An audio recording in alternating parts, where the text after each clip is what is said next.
This is Today in St. Louis, focused on you. Rise and shine, St. Louis. We're waking up with a live look over City Park.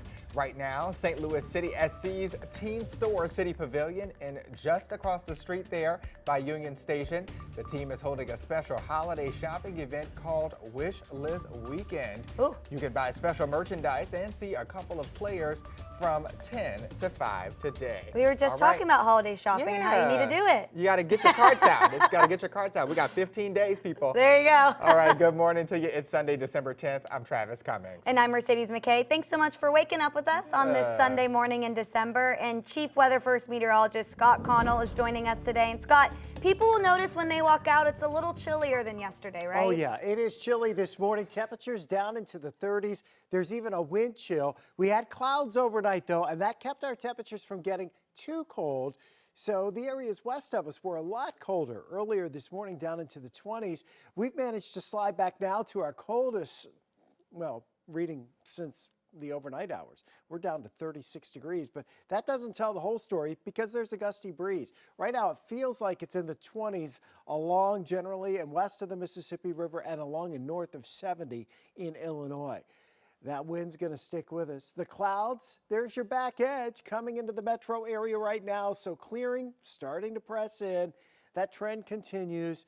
We will get sunshine back in here this afternoon, but the breeze sticks with us, and so do the cool temperatures. So only in the lower 40s for highs this afternoon. We'll slide back into the 30s this evening pretty quickly.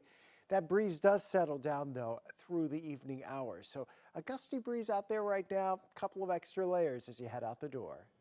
All right, thank you, Chief. Well, this morning there's a downed street light at Broadway and Gasconade after an early morning car crash. It happened sometime before 4:30. No word yet on any injuries.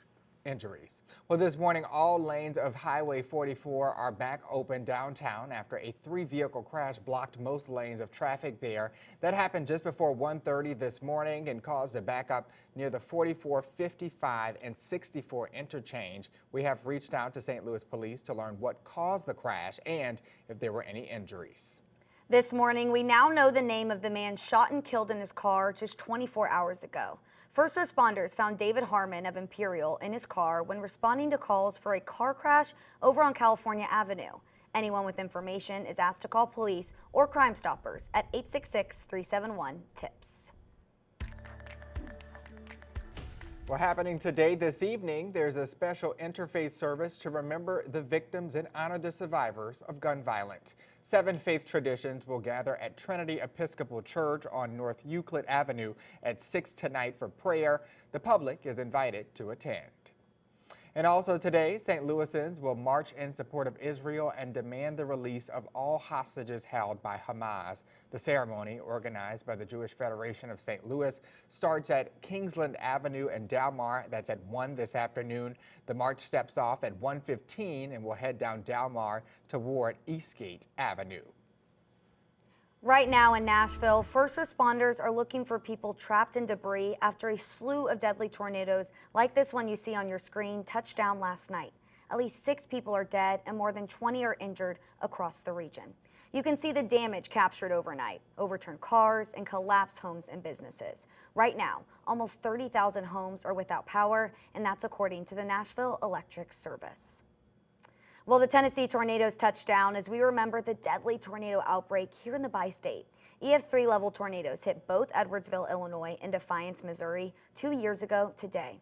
One hit and collapsed the Edwardsville Amazon warehouse, killing 7 people. Since then, Amazon has faced scrutiny over its safety procedures in severe storms.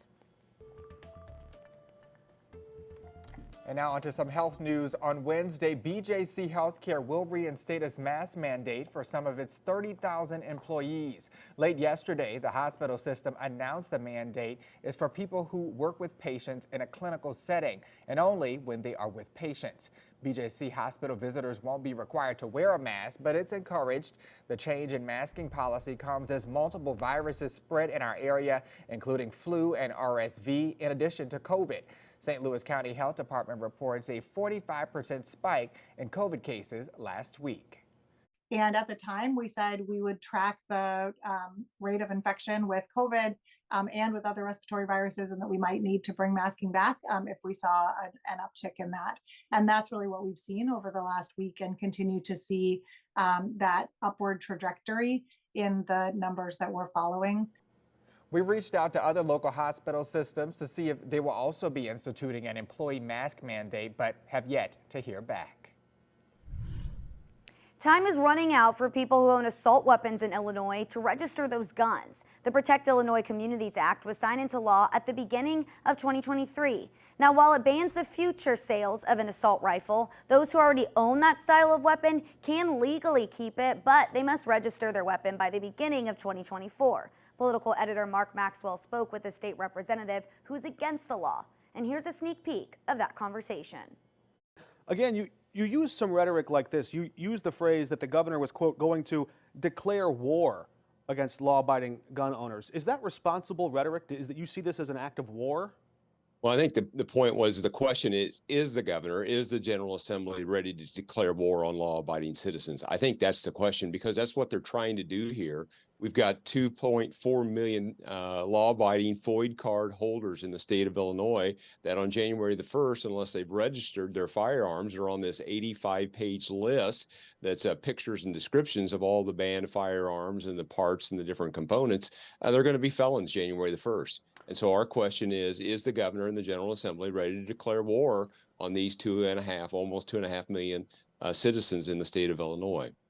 On this week's episode of The Record, we've expanded coverage on the Illinois assault weapon ban. We will also hear from Highland Park shooting survivor turned activist, and a look at how opinions around gun bans have changed in the last couple of decades. Catch the full episode tonight after Sports Plus. And you can find all the latest clips and news in local politics by texting the word RECORD to 314-425-5355.